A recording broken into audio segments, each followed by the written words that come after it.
18 जनवरी 2023 की रात एक भयानक तरीके से रूम से आवाज़ आ रही थी, जो कि एक रामलाल नाम का आदमी था। वो अपने बेटी के साथ वो शारीरिक संबंध इतने बेरहमी से बना रहा था कि ये जो आवाज़ थी वो बाहर तक आ रही थी। इतना ज़ोर से उनकी हालत ख़राब होती जा रही थी और यूँ ही जो उनकी बेटी रानी थी वो भी उनका भरपूर साथ दे रही थी। ये सिलसिला लगभग कई साल तक चलता रहा, 2-3 साल तक इसी तरह चलता रहा। अब 2 साल के बाद एक भयानक मोड़ आती है, जो आप कभी सोच नहीं सकते। लास्ट तक सुनेंगे तो आपका रोंगटे खड़े हो जाएँगे। तो दोस्तों, नमस्कार दोस्तों, मैं अजीत कुमार, जो आज की जो मैं सच्ची घटना आप लोगों को सुनाने जा रहा हूँ, ये झारखंड का एक रांची शहर आता है। उसी शहर में एक रामलाल नाम का आदमी रहता था और उसकी जो पत्नी थी वो उर्मिला देवी, वो साथ में दोनों रहते थे और उसके 2 बच्चे थे, एक 3 साल का और एक 5 साल का, दोनों लड़के ही थे। तो हमेशा रामलाल और जो उनकी पत्नी उर्मिला थी, दोनों का बीच लड़ा-झगड़ा होते रहता था। लड़ाई इस बात का होता कि वो जो रामलाल था वो हमेशा पत्नी के पीछे पड़ा रहता था, एनी टाइम उसके साथ गलत करने के लिए। लेकिन उनका कहना था उनकी पत्नी का कि ज़्यादातर नहीं, ज़्यादातर सही नहीं है, और वो रामलाल वो मानता नहीं।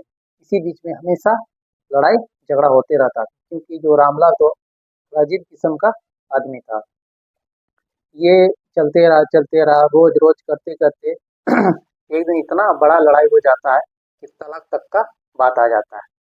तो ये जो तलाक वाली जब बात बोलता है रामलाल गुस्से में, तो ये उर्मिला एक्सेप्ट कर लेते हैं कि हाँ, मुझे नहीं रहना है तुम्हारे जैसे आदमी के साथ। तब इसको आ जाता है गुस्सा।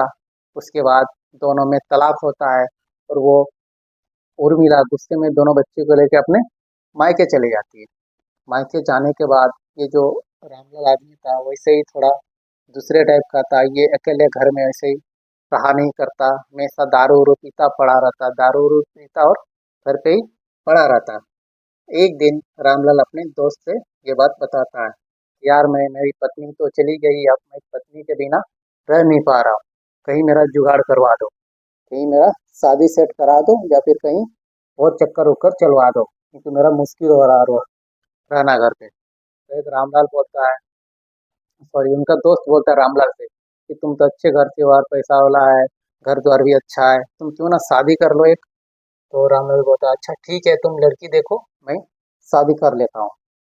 उसके बाद उसका दोस्त था, वो कम से कम 10-15 दिन बाद इसको फ़ोन करता है और बताता है कि इस जगह पे एक औरत मिली है, वो लड़की नहीं है, औरत है। उसकी एक 17 साल की लड़की भी है साथ में। उनका 5-6 साल पहले उनका हस्बैंड डेथ कर गया, तो वो यहीं पर रहती है।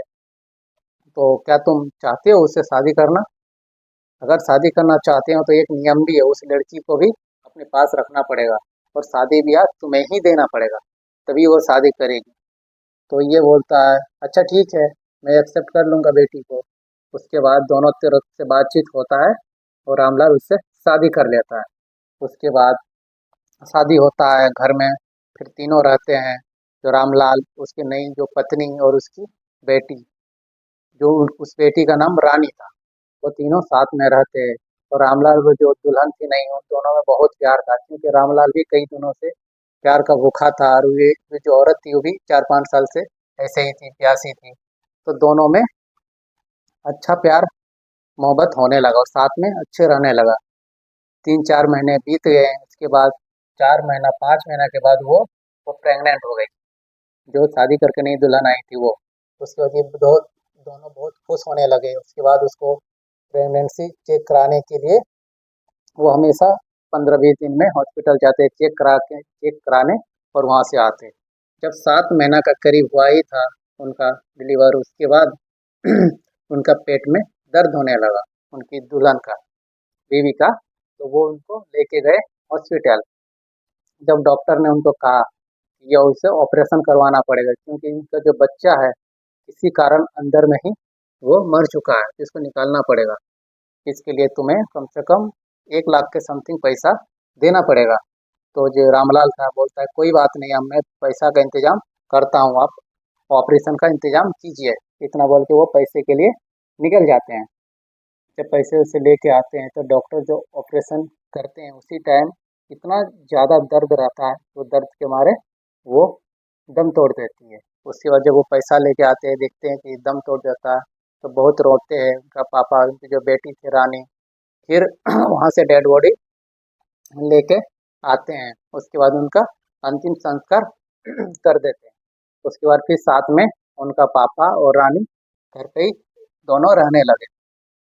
कई दिन बीत गए, 15 दिन बीत गए, 1 महीना। उसके बाद एक दिन वो जो रानी थी बाथरूम से नहा के नंगे कपड़े से बाहर निकलती हैं।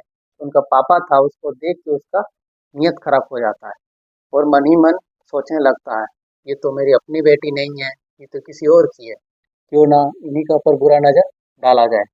उसके बाद धीरे धीरे कभी उनकी बेटी को पास बुलाता है, बोलता है बेटी आओ, मैं तेल लगा देता हूँ। बेटी को कुछ फर्क नहीं पड़ता है, क्योंकि वो सोचती है ये तो मेरे पापा है, मुझे भाई प्यार कर रहे हैं, अच्छे से रख रहे हैं, इनका काम है देख रेख करना। इसी तरह धीरे धीरे धीरे इधर उधर वो टच करने लगे, लेकिन बेटी को कोई भनक नहीं चलता। तो उसके बाद एक दिन वो रामलाल था अपने जो मोबाइल में बहुत गंदी गंदी वीडियो वगैरह डलवा के आते हैं और अपने बेटी को मोबाइल देते हैं और बोलते हैं कि बेटी इसमें अच्छा अच्छा फिल्म लोड करके आया हूँ, तुम देखो ये। उसके बाद बेटी को मोबाइल दे के वो अपने कमरे में चले जाते हैं। जब बेटी थोड़ा ही स्टार्ट करता है, जब गंदे गंदे चीज़ देखते हैं तो तुरंत वो मोबाइल पापा के कमरे में जाकर फेंक देते हैं और पापा को बोलते हैं पापा इसमें तो बहुत सारे गंदी गंदी वीडियो है, ये मैं नहीं देखूंगी। उसके बाद पापा समझाते हैं बेटी तुम्हें देखना पड़ेगा, कल दिन जाके तुम्हें ऐसा करना पड़ेगा, ऐसा होता है ना तो बहुत दिक्कत होता है। इसी तरह रोज टॉर्चर करने लगा। तो बेटी भी 5 6 दिन 10 दिन बीत गया, उसको सोचने लगी पापा है, मुझे कहीं गलत शिक्षा तो नहीं दे रहे हैं, आगे चल के कैसा करना पड़ेगा, होता होगा तभी ना सिखा रहे हैं। तो बेटी का भी धीरे धीरे उस चीज़ में लग लग जाता है।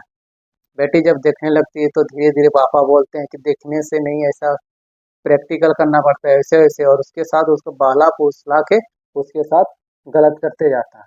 ये सिलसिला कई दिनों तक, महीने तक, साल तक, 1 2 साल तक चलते रहता है, क्योंकि घर के अंदर हो रहा है, बाप बेटी रहते हैं, किसी को थोड़ी फर्क पड़ता है कि क्या हो रहा नहीं है, और कौन शक करेगा। फिर इसी तरह चलते रहता।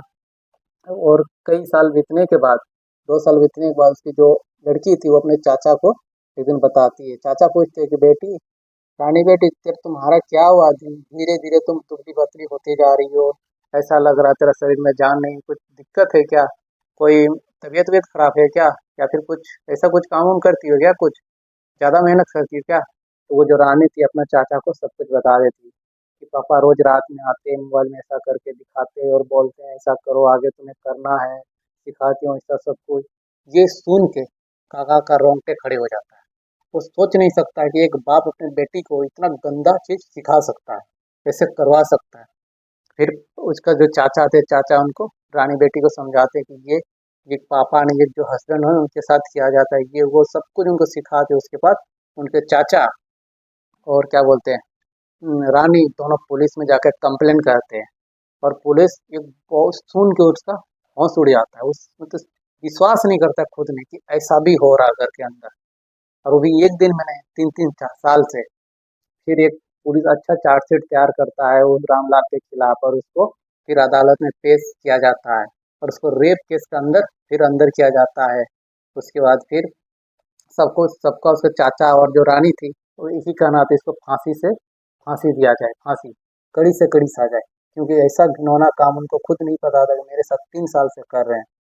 उसके बाद वो उनको अदालत चार्जशीट तैयार करने में उसको कड़ी सजा देता है। तो दोस्तों मेरा जो सुनाने का उद्देश्य है कि किसी का दिल दुखाना नहीं है, बल्कि ऐसे ऐसे आदमी भी हम लोग के समाज में रहते हैं, ऐसे गंदे गंदे आदमी जो छोटे छोटे बच्चों को, बड़े तक का किसी को छोड़ते नहीं, उसका नियत ही खराब रहता है।